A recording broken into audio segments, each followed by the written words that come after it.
Today's scripture passage comes from Luke's Gospel, the 10th chapter. And what an extraordinary scriptural passage it is. It's this moment Christ recognizes and wants to share with his disciples what they have not yet understood. And Christ brings them closer in private, and he says to them, "Eyes have not seen, nor ears ever heard what you are privileged to know." Oh, kings and princes have wanted to know what you know. Yes, we do know more than our ancestors did. And, there comes a responsibility with that. Because Scripture does tell us that to whom much is given, much is expected.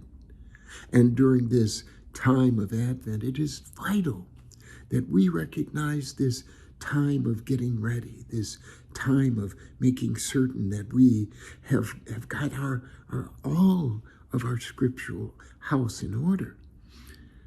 It reminds me of a little story.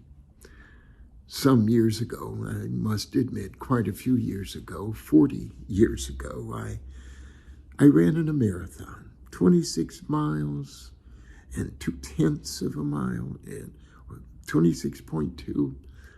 Man, it was so daggone far, but I recognized I wanted to do it, and so I looked up how to train for a marathon, and here's what I realized. I was not in enough shape to get in shape. So I had to get in shape so that I could get in shape, so that I could confront and accomplish this task that lay before me. So every day I'd get up to try to get in shape, to, on those weekends, run 10 miles or 12 miles or whatever it called for. So I had to work first to try to get to run a mile. Then I had to be able to run 2 miles, and then I had to be able to run 5 miles and do all of that without my tongue dragging on the ground.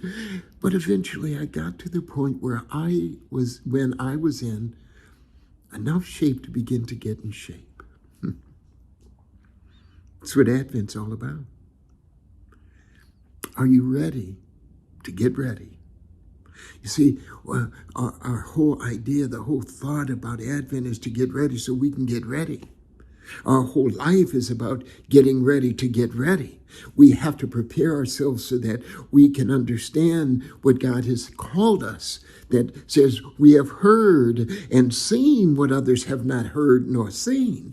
Now, if that be true, we better get to knowing and seeing what God has told us and taught us. And from Isaiah, the readings first this morning from the 11th chapter, verse 1 through 10, it tells us once we are in that role, that place of being ready, of ready to be ready, when we are ready, and we are working on our readiness, that's when all of the peace on earth shall be ours, where the leopard lays down with the sheep, and the lions and the cows are together eating hay, when the child shall put his hand on the lair of an adder, when we will love on God's holy mountain, when we are ready for God to reveal in our own individual way that moment when we're ready to get ready.